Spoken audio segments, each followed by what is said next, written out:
Okay, a case study video on Rudyard Kipling, an imperialist writer.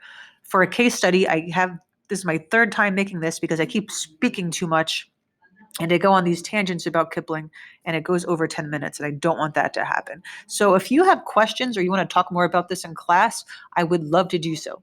So what I'm giving you here is some background information for Kipling as he relates to imperialism, because we're going to be reading The White Man's Burden. A2 has already started their work on The White Man's Burden, but the rest of the classes still have to do so.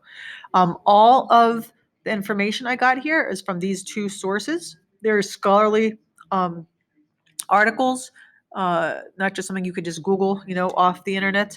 And here's some examples on the bottom of books he wrote. Anything I quoted in this video is from the Varley article from 1953. I also want to put in context what was going on during the life of Kipling. You have the Boer Wars.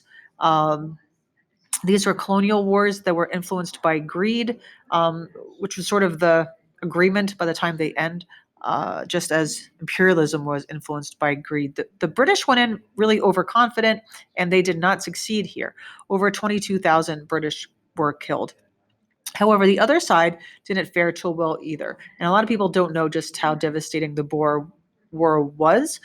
There were concentration camps, which you would see in the image here. Don't think of like Holocaust type of concentration camps, but they were still resulted in many people dying, including many women and children. And these events that Britain were involved in at the time really influenced his writings. So he was born in India, which was a British colony, in 1865. His parents, who were English, were working there. And in the next 35 years, he writes 75 books as both a political writer and a journalist. He came from a large middle class family that was successful and very intellectual. And when he was a young man, he was sent to England to be educated. He was a voracious reader, and by reading so much in the dark, it actually hurt his eyes, damaged them. He always had trouble reading, always had to wear thick glasses. So he never got to embark on any of those imperialist adventures, so to speak, from a soldier's standpoint. When he was in high school at a school called Westward Ho in England, he edited the school paper.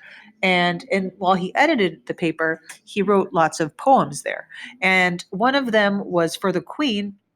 And I gave you the last four lines in the upper right-hand quarter. And all are bred to do your will, by land and sea, wherever flies. The flag to fight and follow still, and work your empire's destinies. So you see in that passage a lot of the nationalism that you'll see in his poems. There's a lot of similarities between just these four lines of what you're going to read in The White Man's Burden. Um, what is your empire's destiny? Is your empire's destiny to imperialize? Um, with the help of his father acquiring him work for a newspaper, he returned to India in 1871. I also want to mention that he spent some time in America writing some of his books, including The Jungle Book, at his home in Vermont, where he lived for 4 years. Every day he wrote from 9 to 1. His wife, who was usually doing cross stitch in the room adjacent, made sure no one came through to go to his room so he could focus and write for those hours. When he described his house in Vermont, his description of it is basically like a ship.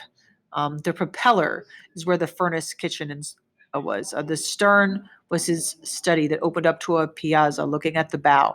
So you see this idea of an imperialist, large, successful, powerful navy, how that imagery even spread to his mind as he would describe his house. He also noticed in Vermont the effect the Industrial Revolution was having on its people, as well as the Western frontier, which was now really closing at this point in American history. He wrote that we are draining this country of its inhabitants. Farmers who a generation earlier had made their own clothes, soap, candles, and food now bought them. The whole way of life is changing for people. You can get things at a store. You don't need to make them yourself. Just like we saw in the jungle. You don't need to go to a local butcher or kill your own chicken. You buy it in a can at a grocery store. If anyone would ever speak with him, he would remind them that as much as he was happy living in America, that Britain was superior because they were superior in terms of their navy. And that was always like the deciding factor to him.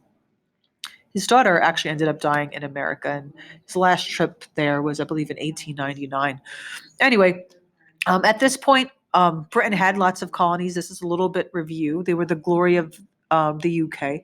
As we mentioned, they were trading post independencies. What becomes an issue later is that they could seek independence. And you see this conflict in a lot of his writings. Just like you see when you read The White Man's Burden, these colonies were often considered children that could be educated but also scolded if they thought they were doing something wrong. So you see this influence in his writing. He was described as someone who was an Englishman at heart, an Englishman whose patriotism had been sharpened and accentuated by the long absence from Great Britain. So he almost became more English as he spent time in America.